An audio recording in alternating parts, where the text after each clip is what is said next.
Hello, and welcome to the Comic Conspiracy, episode 29. My name is Ryan Higgins. I'm Brock Sager. Hello, Brock. Hello, Ryan.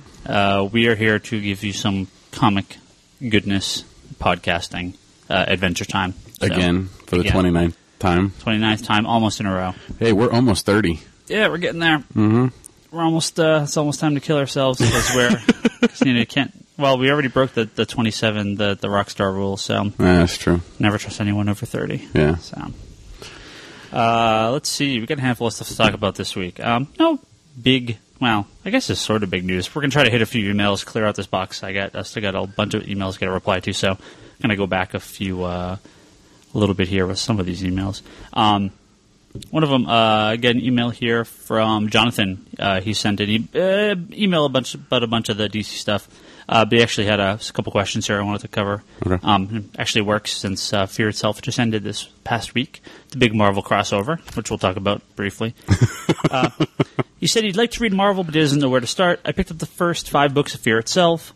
I also picked up the Wolverine 3-part miniseries for Fear Itself. What other side stories from Fear Itself are a good read? For that, a lot of those minis are pretty much garbage, the ones I even bothered to look at. Yeah, I read the Homefront, and it was okay at the beginning, but it started to fall. It started to fall off. Like I liked the Speedball story. Yeah. So I'm gonna read the Speedball story, but the rest of the stories in there were abysmal. I couldn't even get into it, and it was a Speedball story, and I'm like, yeah, I have no interest in this. So, yeah. Yeah, I didn't read the Fear Itself tie-ins. The only Fear Itself stuff that I crossed over with was in Uncanny X-Men, and where the Juggernaut has one of the hammers, and they go to stop him, and Colossus ends up becoming Juggernaut. Yeah. And then Juggernaut's fighting everybody at the end in Fear Itself 7. Yeah. I was very, very confused. Because only one person can be Juggernaut at a time, supposedly. So, I mean, I read the first 2. I actually don't think I read the last part of the X-Force, the X-Force 3-issue miniseries. I don't remember finishing that, but I liked it. X-Force was pretty decent. I didn't read the Deadpool one. I'm not a big Deadpool fan, but the people I know that really like Deadpool liked the Deadpool mini. Yeah, I heard that the Deadpool mini was probably the best one out of them from a lot of people. Yeah, but I think you can. I don't know. Fear Itself. It's just a lot of those minis were pretty pointless, and I don't want to say any more than what I blogged about. Trust me, I think everyone is in agreement that a lot of those minis are pretty weak. There's a point where the minis become too much. I mean, even in Flashpoint, I think there was some fatigue with all the minis that they had going. Yeah, but the minis in Flashpoint were more so self-contained and not really spun off of the main title. Right. Whereas with Marvel, it seemed like Fear Itself was a solicitation book for all of the minis. So you see what's going on with Thing and this over here, go read this one. Right. You see what's going on over here, go read this one. With Flashpoint, it was more like, this is what's going on in Flashpoint. Right. This is what's going on in the Flashpoint world. Right. So you can read just Flashpoint and get the story, or you can go and read Flashpoint and the minis, or just the minis. Yeah. So I think that Fear Itself, and especially Marvel doing what they've done a lot in the past with Secret Invasion and all these extra stories that kind of don't really tie in and don't make any sense. Like, I've been reading Spider Island, but I haven't been getting any of the minis. Yeah, you don't need to. So he continues here. There are a lot of things different from what I remember. I believe he means from like the previous Marvel stuff. Captain America isn't Captain America, but he is. Asgard has crashed into the middle of nowhere. How far back should I read? I would like to get into Captain America, Iron Man, Avengers, and X-Men. Captain America, so this all starts, I mean, we've mentioned this a couple times on the podcast, but I'll mention it again. It all starts with the House of M stuff and the Avengers disassembled. Yeah. For Captain America, you want to go back at least to Civil War. Yes. Which was the kind of fight between the superheroes. You want to do the Brubaker run. Well, the Civil War was the fight between the superheroes that led into the Death of Captain America arc and the Ed Brubaker run. You want to read all of Captain America. That's a fantastic book. It still is. I still like it. The Asgard crashing in the middle of nowhere, that's all from the J. Michael Straczynski Thor run, so you want to read that. Iron Man, you could start with the beginning of the Matt Fraction run, which started when the first movie came out. They're up to issue 500 something, but they renumbered it, so it started. Yeah, they renumbered it 500. So I would recommend reading up till 500. Yeah, because after that's the grovel porn story arc with Doc Ock and So for Cap, read the Brubaker run. X-Men. There's so much X-Men you can go back. The Rise and Fall of the Shi'ar, thank you. Shi'ar Empire is really good. You can go back and read, the Phoenix Saga, the Dark Phoenix Saga. Yeah, this current run of titles really begins with Grant Morrison's run on X-Men, where, they killed Jean Grey, spoiler. They bring in Emma Frost. They really change up the school. Professor X kind of steps down right during this. Cyclops really takes command. Mm-hmm. A lot of this is where this started. There's been some writers have taken a stronger position on it from then, but that's where it starts. For Avengers, you can go back to the most recent relaunch. You can go all the way back to the beginning of New Avengers, which was by Michael Bendis. Started kind of a very different Avengers team with Wolverine and Spider-Man and all that. And, you have a whole bunch of options. Some are better than others. So, yeah. Brock, you got I got an email here.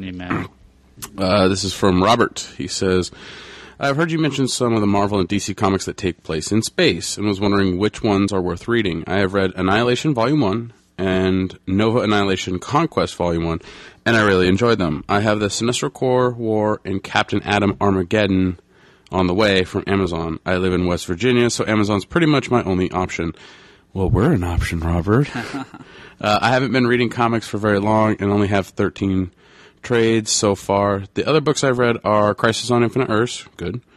Superman Year 1, Green Lantern Rebirth, Eternals, The Invincible Iron Man, Volume 1 through 5, Marvel 1602, and Civil War. Any other recommendations for other books I would be appreciated. Going off of the space stuff, at least for Marvel, I know I have the Cosmic reading list for the Annihilation stuff and the Annihilation Conquest and the Nova and the Guardians of the Galaxy, which is the recent space stuff from Marvel that's really, really good. You also have, space stuff for DC. You're already Green Lantern, so I would recommend picking up the Green Lantern stuff by Jeff Johns. And the space stuff that comes out of 52. Yeah, the space stuff that comes out of 52 with Adam Strange and Starfire. What was that? The Countdown to Adventure? Was that it? Rebels, Legion of Superheroes. The new Legion stuff. Yeah. Basically, all the reading lists are on the blog. So, you can check. And that blog site is? conspiratorbrock.blogspot.com. I know. I'm working on it. You got a bunch of reading lists on there. I got a bunch on there. I think I have 7 or so. But yeah, there's a lot of stuff space-wise to read. Honestly, random picks, that we've done before, really good reads. You like all the space stuff from Marvel with the Nova and the Guardians of the Galaxy. Yeah. I'd also recommend the Adam Strange miniseries by Andy Diggle that came out in the mid-2000s, because that actually led directly into the Rann-Thanagar War, which was part of Infinite Crisis. That's a big outer space war book. So Adam Strange is one of my favorite characters, so I always give him big thumbs up. Yeah. So, a lot of stuff out there. You can go to the Recommend Comics thread on the Geekbox forums. Yeah, forums.geekbox.net. Go there. There's a Recommend Me Some Comics thread. I have a lot of that posted. 20-some-odd pages long. But, yeah. But there's there you can find a lot of stuff in there for recommendations. Yeah, I've had a couple of years' worth of people just recommending stuff back and forth. Yeah.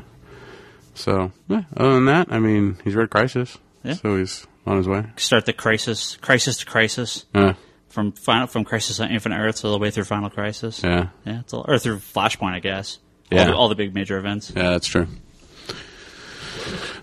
That it? That it? All right. Hopefully we answered all of Robert's questions. Got a letter here from David B. A little bit long, but I do want to read the whole thing, only because it actually goes into a non-news story, but podcast-related story I wanted to mention real quick here. I kind of want to touch on a few of these points. He says, hello, Ryan and Brock. Actually, he says, hi, Ryan and Brock. Sorry, I already messed up. I'm a comic book fan from back in the late 80s and 90s who sold most of my books and stopped reading about 10 years ago. That's a very common theme. I still have a few boxes of my favorites that I've kept, Grant Morrison's Animal Man and Doom Patrol, Neil Gaiman's Sandman, and others. I wanted to write and let you know that the release of digital comics through Comixology in conjunction with the new DC 52 has completely renewed my interest in comics. I read those digital comics on the iPad and find that it's a great way to experience the format. I love the guided view panel focusing on Comixology. Before I go any further, Brock, have you messed around with Comixology much at all? No. The guided view thing, this is something that a lot of people, some people love, some people hate. For those that don't know, on Comixology, when you go to read them, you can show you the whole page if you're on your iPad, but if you want, on the iPhone specifically, and on the Droid phones and on the smaller formats, but you can go panel to panel, and it pulls you from panel to panel. I like it in theory, but there's a lot of books where that just does not work, especially the big splash pages. Well, splash pages, and you also get vertical panels and then horizontal panels, and you have to turn your phone. Right. You know, it's this constant. It's less so on the iPad, but on the phone, it's really frustrating. One of my other big issues with this is there are lots of pages where you turn the page and the whole layout, something like J.H. Williams' run on Batwoman. Yeah. That could not really be portrayed properly in the panel, in the guided view. Yeah. Because you're supposed to take in the whole panel, the whole flow, and it's a very difficult process to do. I would recommend reading it for the most part, at least looking at the entire page first, and then going on from there to the panel view. I don't know if that's really an option on the iPad. I don't have an iPad. I haven't messed around with that. But if someone knows, because I think it reads much better when you can see the whole panel first. Well, I mean, comic books aren't written for digital format; they're written for book format. So, right. You know, if comic books tend to go more towards digital in the future, I don't think that'll change because you still have the books. Right. So, you know, even in trade, they still try and do as best as possible to keep those splash pages, you know, impactful in the trade that you're reading. Right. So, well, oh, sorry. Continue. Going. Oh, okay. I was going to say, keep going with the email. Okay. He says, the only thing that bothers me about the digital format is that, of course, comic book retailers are sure to be affected in some way. Hearing about your digital storefront on the Comic Conspiracy podcast has changed my thinking a bit. I just made a purchase through your digital storefront, and I feel it is a great way people can support the retailers. To answer your question on a recent podcast, I would not have picked up these books if they weren't available in a digital format. I'm in a downsizing mode of my life and try to bring as little as possible, video games, books, CDs, DVDs, etc., into my home. The fact that I can buy digital books and still support your store, even if it's only a small amount, makes me feel a little less guilty about these purchases. I'm hopeful that comic book industry can gain many new fans through digital content, and there will be some carryover to the comic book retailers. Thanks for the podcast, too. So, the reason I brought this up is one of our listeners actually pointed us to an article that was on Newsarama about Comixology earlier last week. Oh, David, thank you for the email, and we'll hit on some of these topics in just 1 second. On this article here, sorry, my shoulder's killing me. Oh, Jesus. On this, I slept on my shoulder really bad. Dude, you're I've been dying for like 2 days. Go home, boo-hoo, boo-hoo. We're recording a podcast. We're not lifting anything heavy. God, those comic book boxes are heavy. Get your finger out of your ass and record this podcast. All right, we'll do.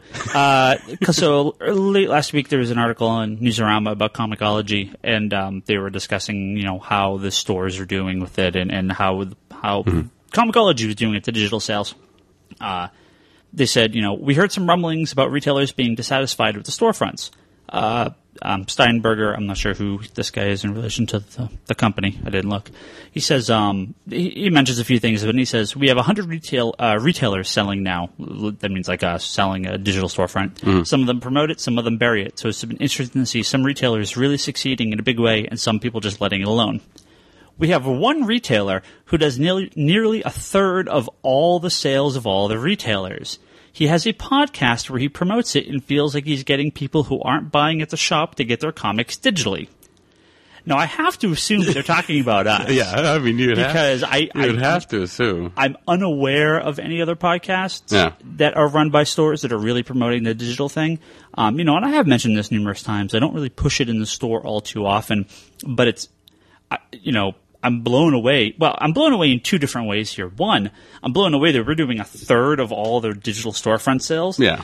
So thank you guys that are buying through us. That's really cool. But at the same point, I'm blown away that that's it. Like I would think that there would be a bigger push that more stores would be doing this. Well, I mean, it's you said it yourself. You're a more younger comic book store owner in the grand scheme of things. I mean, it's sad that 32 is young. Yeah, and it's one of those things where it's. Stop checking your email, Brock, when you're trying to... Shut your mouth. I will kill you. You didn't send me the link to this Newsarama thing, so I can't even check it. It's fine. Just talk. Just talk out your ass.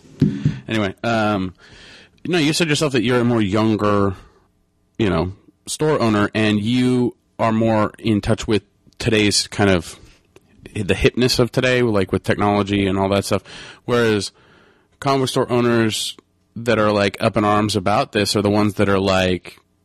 50, 60, No, that's not entirely true. I mean, I totally understand why a lot of retailers don't like this because this is promoting something that is not available to them. What I'm surprised is that a site like, let's say, Midtown Comics or Mile High Comics or MyComicShop.com that have extremely huge online presences or online presence don't push these to their retailer base. Now, I could be wrong. Maybe this isn't talking about me. I just assume it is. Well, does Mile High have a podcast? I don't think any of these type places have a podcast. But I really, really assume that. I'm blown away that these guys aren't doing this. Maybe they feel that they don't need to because they're mostly an online store. I mean, not Mile High, but a lot of these places do huge online stores, and this would take away. But it seems to me, and what I've seen here is that the people buying the digital comics, much like David here, are not buying the physical comics. That there is the crossover is almost non-existent. No, I've had a few, I have had a few people that bought the digital comic and then buy the physical comic from me as well. So it's like it seems we're not at a cross-pollination point yet where these things are still very separate, and I'm surprised more people aren't taking advantage of this. I get that a lot of retailers don't want to kind of poison their own well, but if you can promote it in a fashion that's online away from your standard customer base and promote it very little in the store, but promote it online to a second... I'm surprised there's not more. Well, I think I understand the digital format and the push for it. David said he consolidates down. He doesn't want to bring things into his home and clutter up his home because people don't have as much space. Space is a very valuable thing in a home. Right. And if you can get your comics digitally, much like, TV, movies, music, and reduce the amount of space that takes up, then that works for you, especially if, you have a kid going off to college. They have a dorm room. They're not going to have a place to put a ton of stuff. Yeah. Oh, real quick, that was Comixology CEO David Steinberger. I hadn't read the intro part of the article, so I guess he's a pretty important guy over there. Sorry, David Steinberger, if you listen to this. I don't know the heads of the companies. So. But it's one of those things where, a college kid who has a small amount of disposable income who wants to read comics can now, in a sense, read and not take up as much space in their dorm room, you've mentioned this before. That you're right. The decluttering is a big thing these days. I have no interest in it. All I do is clutter. So, well, I don't have any interest in it either, but I understand the interest in it in the sense of a lot of these people that are coming back into comics now, like you said, who read in the 80s and the 90s, got rid of their collections, only keep a few. They're the ones that are coming back and wanting to read them digitally, but not necessarily pick them up physically. But again, it's like you said, there's people who buy digitally who come in and buy the physical comic. But there's also people who buy the physical comic and then go and buy the digital comic. So there is some double dipping there. Right. But I think it's one of those things where it's getting the media out there in a way and a fashion that people can have access to it, Right. And access legally to it. Sure. Well, one of the things I had pointed out, I was talking with one of the guys at Comixology about this, was that when I asked around to the people downloading, he said, hey, you know, are you buying, did you used to buy physical? Did you never buy comics? Did you download? I got a handful of people who were like, yeah, you know, I've downloaded comics all the time, but now I actually want to buy some and support the podcast, support the actual comic creators. Yeah. And so, you know, you are getting a little bit of transition over from the torrenters, from the scanners. I know a number of the big comic scanners have now stopped scanning. They're still out there. But a lot of the guys that were doing a lot of the big comic scans have stopped. So, you know, they're still super easy to find, but, you know, with a few people less. You know, yeah. So. Well, it's one of those things where I think that, you know, I think digital comics and support of brick and mortar stores, it's a more personal feel in the sense of, you know, I go to Best Buy and buy the Green Lantern movie or, you know, Batman Arkham City. Yeah, you don't care who's working at Best Buy. You don't care who's working at Best Buy, but, you know, you walk into a small shop where, you know, it's a more personal experience. It's more, you know, kind of just a nice atmosphere. It's not corporate, you know, it's not big corporate America. Sure. Well, I mean, that's a lot of the appeal. You know, I always make the case that a comic book store is like a local bar. I mean, you get a lot of similar groups of people, not that the groups of people are similar, but you get like-minded people together. You kind of have a couple people behind the counter that's always there. You have your norms, you have your regulars. You know, everyone knows everyone else there. I mean, this place on a Wednesday is like Cheers. Almost every customer that comes in knows all the other customers because you've been doing this in some cases for almost 2 decades. Yeah. So. Yeah, and it's one of those things where people, you know, who listen to the podcast or like comic books or have a local shop or shop that's close to them, but they can't get there all the time. This gives them the ability to stay connected with their comic books. Sure. You know, while at the same time not feeling like they're just dishing out money to you know, just somebody big, like their support going because the support when you buy a digital comic is Comixology, DC, and the stores. Right. You know, so here it's like you're buying a digital comic. You're supporting a local comic book store, you know. Right. So I think that the push for digital for some people is the fact that supporting brick and mortar stores because you're actually doing it. Yeah, yeah. So, but, you know, I guess we were on Newsarama. Yeah, kind of. Yeah, you know, I don't want to specifically, you know, I've mentioned this a handful of times. The point of the podcast was not to promote the store so much as just talk comics.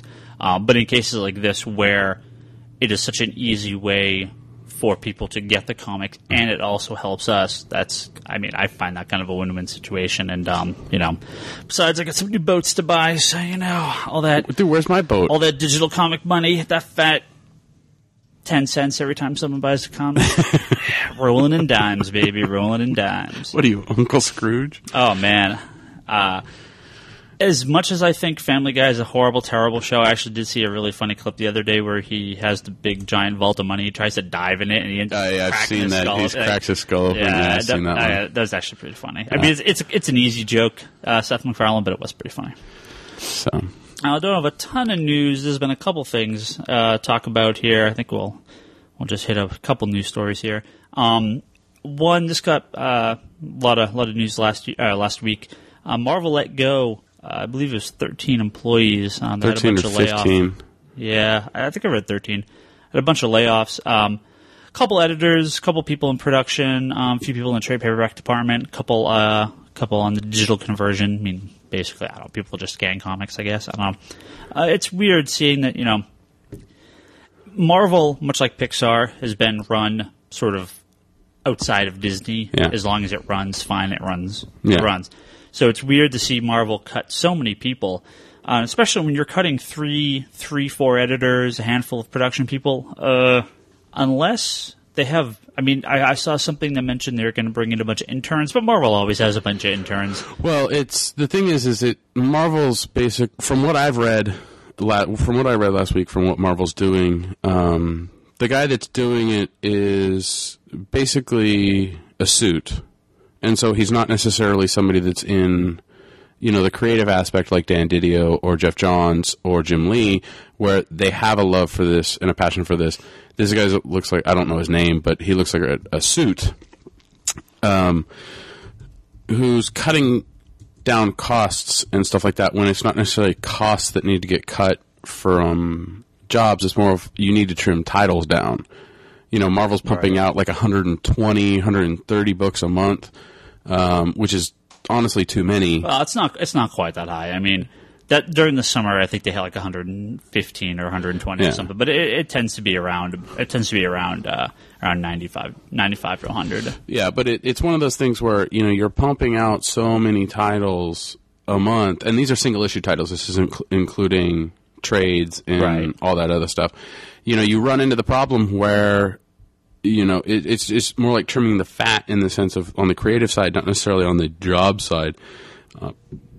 And I actually have personal experience working for a company that Disney did buy. Yeah. But in the case of the company you worked for, I mean, Disney bought the company and did its own thing with it. Well, it did its own. That's the thing. Disney has no control over Marvel. Yeah, Disney has no control over Marvel, but people are. I read a couple things where people say, "Well, Disney needs to step in and take over." No, no, Disney does not need to touch Marvel. Disney needs to leave Marvel alone. The guy you were talking about was Isaac Perlmutter. He's been basically the owner of Marvel. The owner of Marvel, and he's doesn't really own it anymore, and he still runs Marvel. He just works for Disney now. Yeah, and to me I think it's sad to see this many cuts, especially in this economy, when this is going to put more stress and strain on the creative teams and the editors and all those people that are already there, because you're taking people, you're removing people, so now these people are going to be working for less. And then I read,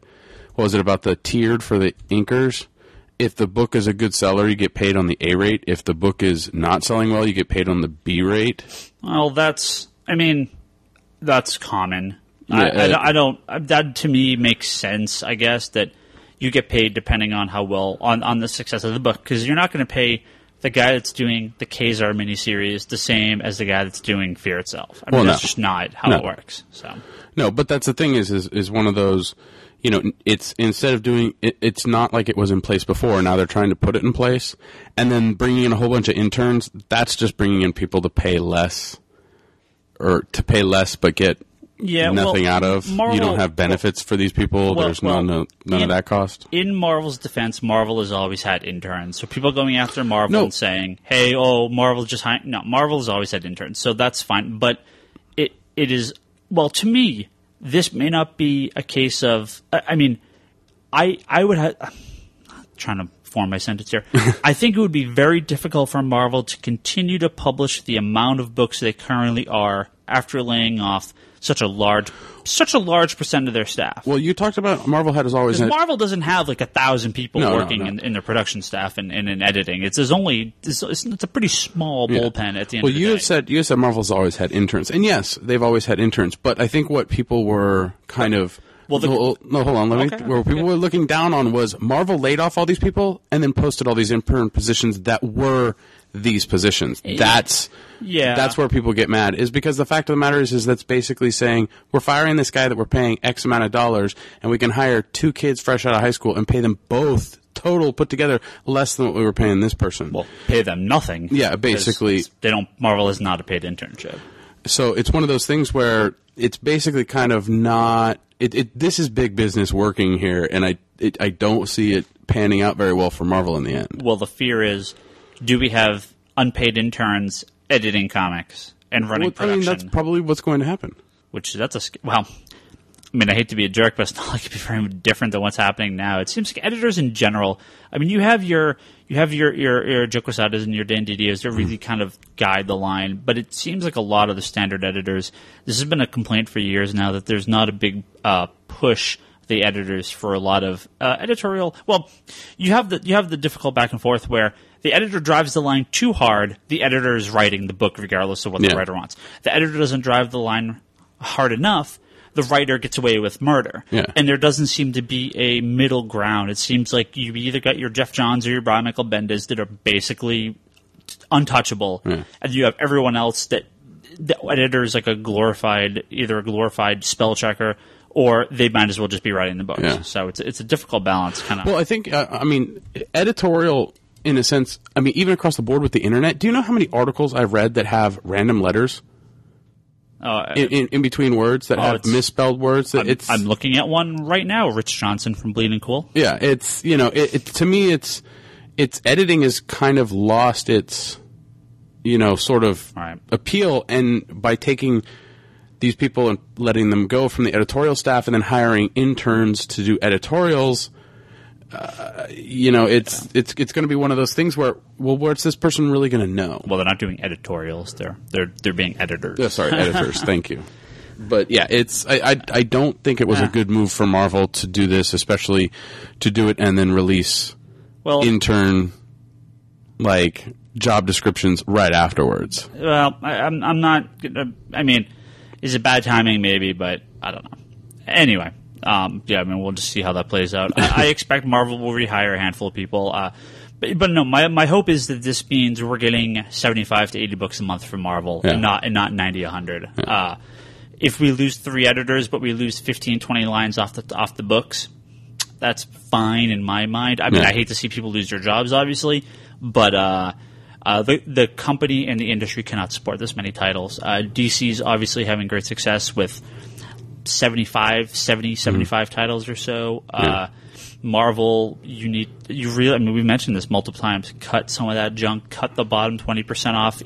Some good books. Hell, with Marvel, cut the bottom 45% off. Now that's asking a little much. But Marvel wants 20 books a week on the shelf. Okay, that's fine. When you start hitting 25, 30 books a week on the shelf, that's when I literally do not have the room for it. The stores do not have the room to stock these books, and I do not stock these books. There are many Marvel books I do not stock on the shelf. You're gonna have space for Flashpoint or Point One, right? You're gonna have space for Point One. That's something. Wow, we could talk about some Point One bullcrap next week. So, the other piece of news that got spelled out, this has been an ongoing thing for many, many years now. Rich Johnson put up a couple things on Bleeding Cool about maybe, possibly this time we're finally getting Watchmen 2, maybe. For sure, maybe. So, well, David Gibbons has been very hush-hush and standoffish recently when asked about it. So, Gibbons, yeah, Dave Gibbons and John Higgins, they're the only 2 original people that worked on Watchmen that would even answer a call from DC. Alan Moore obviously wants nothing to do with it. Darwin Cook, according to this, seems to be kind of the showrunner. Mm-hmm. Names including J. Michael Straczynski, J.G. Jones, Andy Kubert, and more. It'd be kind of a series of miniseries. Whatever. I think back in the day, it was like, oh, no, a sequel to Watchmen without Alan Moore? No. But now it's like, it's kind of like the George Lucas thing where it's like, oh, you have to have George involved. Now you're kind of like, oh, God, stay away, George. Alan Moore. Alan Moore set up a really, really great world with Watchmen. And I honestly think that bringing in different creators to do kind of, origin stories or stories about these characters. Because, there's 2 generations of superheroes within Watchmen itself. Yeah. And, we only see the current generation or the present generation at the time of Watchmen. Yeah. We only see them, but there's these other characters that we can see as well. And, having a couple one-shots about, Night Owl or about, Ozymandias, I don't think they would be necessarily a bad thing. But, yeah, I think there is a really heavy expectation that needs to get met. Well, I think if you have a pretty good creative team, the Alan Moore's work is untouchable. I don't know. I'm kind of over it.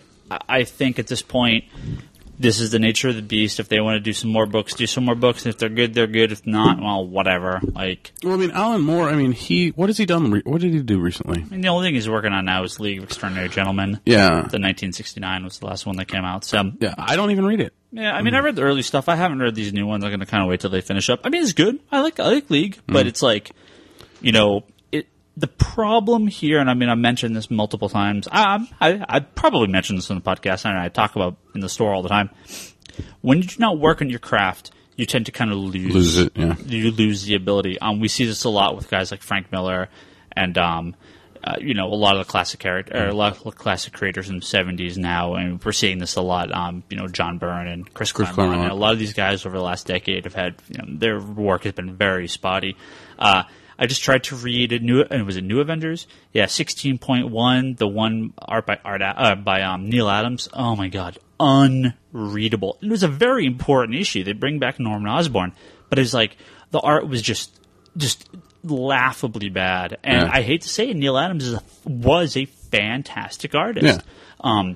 But you look like the Batman Odyssey stuff, and it's like, oh my god, this is rough. So it's real hard to see a lot of these guys that, as time go on, they sort of start to lose it. They can't keep current. Alan Moore sort of in the middle there. So if he's starting to lose it, my biggest fear, of course, comes.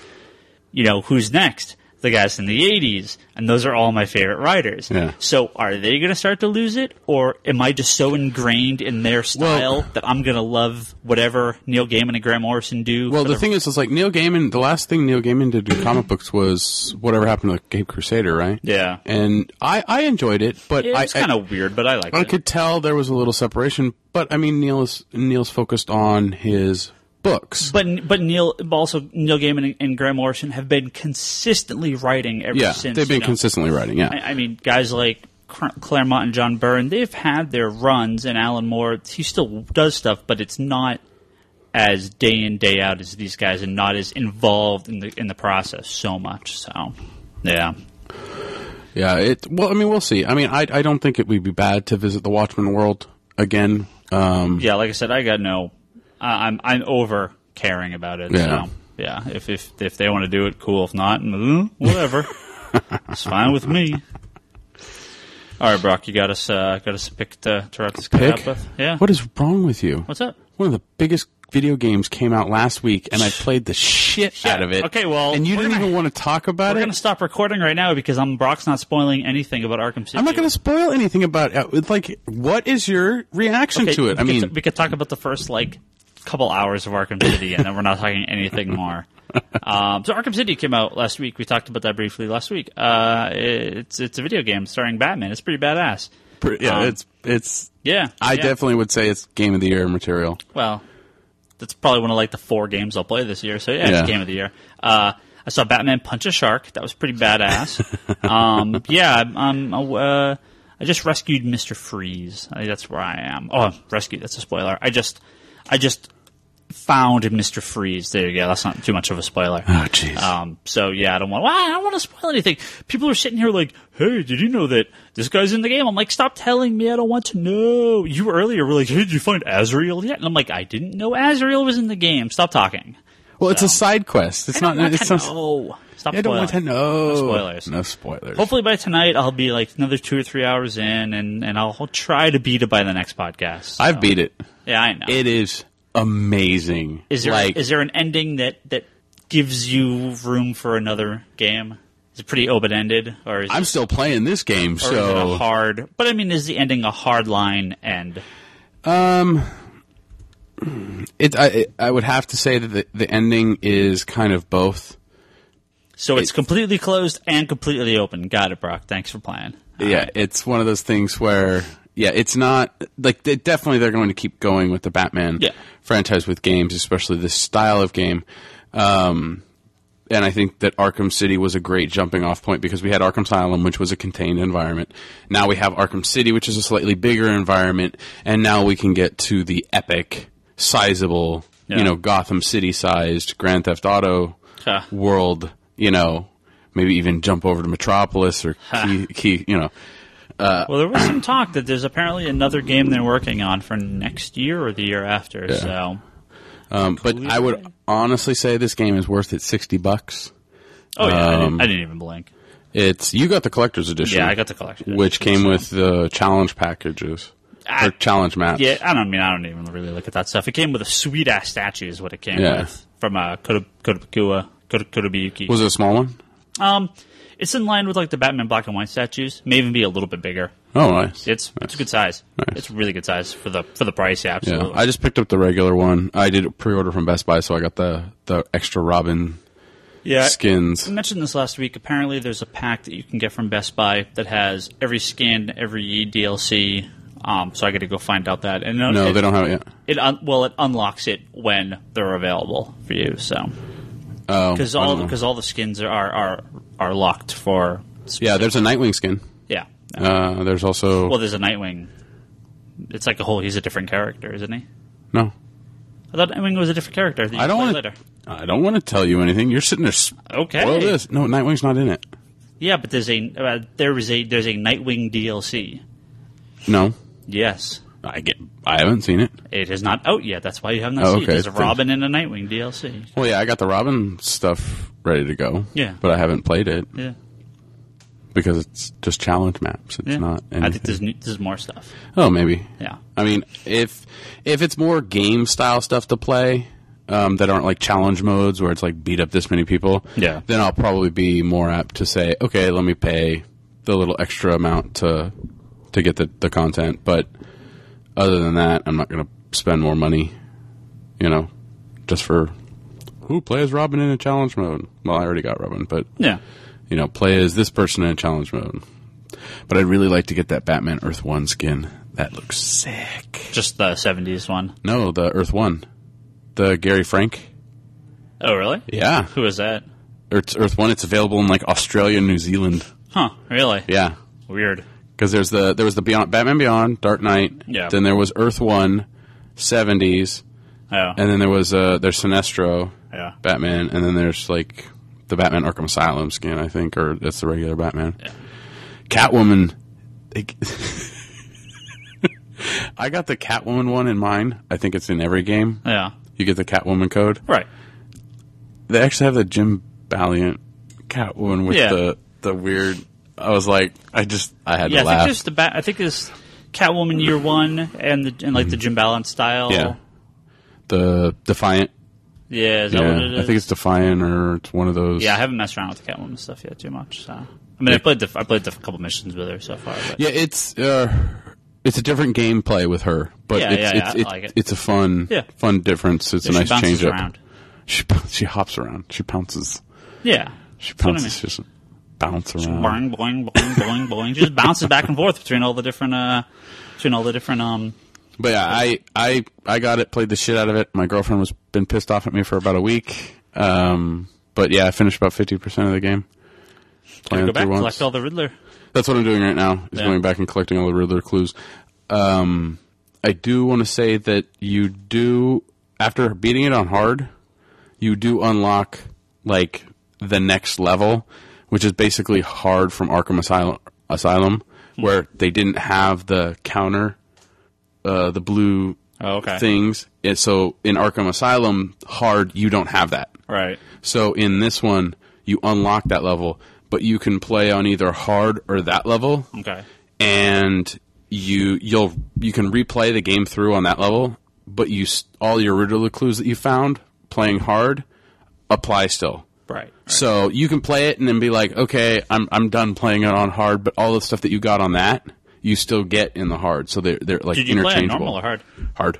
Do you play on hard, really? Yeah. Man, I get my ass kicked on normal. You get your ass kicked on normal? Yeah. It's a hard game. Dude, I know it's a hard game, but you don't even play it on hard? No. You play it on normal? Yeah, I'll play in the easiest setting if possible. I hate challenges. So no wonder you blow through the game so fast. I don't blow through games so fast. That's the problem. Oh, jeez. You can't even beat it on normal quickly? I don't know what quickly is, but I'm just playing it. Oh, jeez. You gotta challenge yourself. I don't like games that are challenging hard just to be hard. So, I wouldn't say that Arkham City's hard level is that. I mean, it's difficult, but it actually. I just get impatient waiting around to like take people down. I just rush in and start fighting, and they shoot me twice, and I die. Stupid fighting. All right, pick a pick. I gotta find something. Pick a pick. You have to find something. Yeah, you go first. Why do I have to go first? Because you love your random picks of the week. Dude, why don't you like doing this? That's my question. I do. You don't. I just can never think of anything because I've run out of all the books I like. Then go back and pick some random. That's why it's called random. It's anything that pops into your head. I mean, popped in there. You can. Is this your way of stalling, saying you don't have a pick? Yeah, I don't have a pick either. Okay. Let me look in the shelf here. Let me see if I can find something nice. God, yeah, man, I don't know. What have I been reading recently? I've been catching up on the New 52 stuff. That's really about it, though. Like, I haven't read anything else. Like, oh, no, I'll tell you what I have been reading, actually. And I think we talked about this a couple episodes. We've mentioned a few times that I have said these are good books, but I will now officially pick it. The new Greg Rucka Punisher book has been fantastic. Oh, okay. I mean, I have liked... I think I mentioned a little while ago the Punisher Max stuff, both the new Jason Aaron run, which I just caught up in the last few issues, and man, that book never stops being fucked up. But the new one, the Greg Rucka one, I don't want to say it's toned down too much. I mean, the language is toned down. The violence level is still pretty violent. I mean, no one gouging out people's eyeballs, but it's pretty close. Yeah. So art's incredible. I have the artist name right in front of me here. Maybe see if I can find it. But yeah, really, really good book. And I actually do like the Punisher to a degree. But I don't like Punisher when he's running around with Spider-Man. I don't like Punisher when he's trying to be like a superhero. Those crossover ones, especially that were predominant in the 80s and 90s, where he's like, "Oh, look, I'm the new Fantastic Four." All right. That was okay. Like stuff like the new Fantastic Four with Ghost Rider and Wolverine and Hulk and Spider-Man. That's fun. But no, I mean when I'm talking like I'm okay with maybe a little bit of crossover, but I mean, I liked what Garth Ennis did in the Marvel Knights series, but what Ruck is doing here, it's a very, again, single story contained, no crossover, not referencing other stuff, very self-contained, just Punisher going around killing people. It's pretty badass so far. I think issue 4 just came out recently. The last issue came out a week or two ago. Are there any statistics on how many people Punisher's killed? Millions and billions and billions. Well, I mean, so... I've read the last 2 issues. I read the last issue of Punisher today, issue 4, and the last 2 issues of Punisher Max. I mean, I think in Punisher, they said he had killed like 24 people in the last 2 weeks at one point. Well, Elektra does most of the killing in the Punisher Max book this last issue. She just rips apart like an entire room full of people. But yeah, I mean, it's going to be in the it's going to be in the tens of thousands of people by this point. I mean, just completely wholesale. I mean, just every issue, people dying left and right. So that's Punisher. Which is, I never think of myself as a big Punisher fan, but I do like the Punisher, and I don't think it's so much that I like the Punisher. I think I just mostly like the creators that work with the Punisher. So. Well, I think it's what you said before. It's the book. I think the book appeals to the side of you that loves Scalped. Right, where it's that... I mean, this has a very... I don't want to say this has a scalped feel to it, but the tone is similar. It's a pretty dark book. It's a pretty dark book. I mean, I like that dark kind of borderline noir style, and this is a very... I mean, obviously it's Punisher, so it's a very dark book. Yeah, I need to get reading some of those, but that's Marvel. I'm not jumping to read it, so oh god, random pick, and I've had time now. I should pick something. I don't edit this, so congratulations on boring our fans. Yeah, I know. Suck it. I will kill you. I'll kill you. Oh Jesus! I'll kill you. Stop. I'll kill you. Pick something, please. Pick something. Okay, I'm gonna go with because I just recently started doing the softcover trades again. Gotham Central. Cool. Really good. Which I'm actually out of now that I look. I have to go get all those issues back in, or trades back in. Well, because they stopped doing the soft covers, and then they were releasing hardcovers, then stopped doing hardcovers and started releasing hardcovers or soft covers again. Yeah. But honestly, a really, really good series that doesn't about the GCPD, where we dive into God, what's her name? Renee Montoya. Renee Montoya, right. Where we see what's going on more so on the beat than we do what's going on with the costumes. Right. The costumes make appearances, but it's really more about what the police are doing, and it's kind of good. Also, Greg Rucka. Also Greg Rucka. So, yeah, Gotham Central. One of my favorite Batman titles of all time. Fantastic book. If you like Batman, but you're not a huge... This sounds kind of dumb, but if you like Batman, but you don't really care about Batman, this is the book for you. If you like the world Batman exists... If you like Gotham City... Yeah. Then this is the book for you. It's a very personal... It's more personal. I mean, you get Yeah, I mean, it's almost like the NYPD Blue of the Batman books. It's about the cops. Batman's barely in it. Yeah, but I've really enjoyed it. Greg Rucka, Edward Bicker, really, really good. Yeah. And since they're redoing the soft covers, I think it'd be good for people to pick up. Yeah, I mean, it was disappointing that the sales were not so hot, which was real unfortunate because, man, it was a fantastic series. Ran for 40 issues? Something like that. Look here, 40 issues. Yeah. But what's funny is, I mean, there's a lot of big characters in this, including Renee Montoya, who later becomes the Question, Chris Allen, who later becomes the Spectre. So they actually took a lot of these characters and kind of did stuff with them afterwards. Some people don't really like that. They brought in Maggie Sawyer, who was a Superman character for a long time. Yeah. They bring her into the series. So, yeah, good stuff. Good book. Awesome. All right. So you're going to be playing some Batman Arkham City tonight? At the podcast, do the December order, and then hopefully play some Arkham City. Yes. Nice. To order some comic books to sell tonight.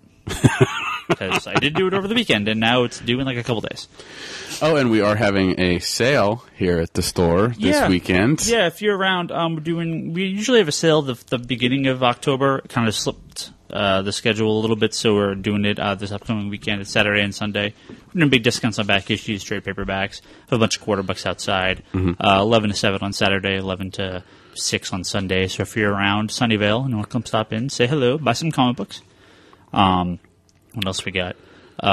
We got the website, www.geekbox.net. That's where we host this podcast and the other podcast, the Geekbox, which is sort of our parent podcast, as well as the Comedy Button, which is our bastard cousin, which is our cousin podcast, our other brother Daryl's podcast. This is my brother Daryl. This is my other brother Daryl. Oh, jeez. Do you know what this is? I have no idea. So, that's a site. You can go on there, forums at geekbox.net. That's our forum site. You can go on there and talk to us on the comic podcast, on the comic podcast forum and all the other forums. You can go to conspiratorbrock.blogspot.com. Yes, I know. I'm changing. I don't care. Which is Brock's blog, which had its 10,000. Yes, 10,000. Yes, we've had 10,000 hits since April. Congratulations, Brock. We're getting up there in numbers. There is a post there I would like people to check out, which is about YU Design. It's a friend of mine who's trying to start a T-shirt design company so he can stay home and help take care more of his autistic son. So check it out. He's on the Kickstarter thing that the Comedy Button did as well to raise revenue. So if you get a chance, go visit my blog, find the post, and check out what's the site? YU? It's WAUI Design. WAUI? Yeah, YU. I don't know. I don't even know how to say it. Huh, okay. But it's on the blog. His Kickstarter page, if you would like to help out, is on there. Cute character, geeky t-shirts. Other than that, we're at 1115A East Fremont Avenue, Sunnyvale, California, 94087. 087. Yeah, I'm getting there. And if you'd like to send hate mail to Ryan Higgins, he lives at The Comic Conspiracy at geekbox.net. Yes. That'll work. Or you can go to the contact form. Have we gotten any hate mail? I mean, I get mail occasionally. People are like, stop hating on Marvel. But not like hate mail.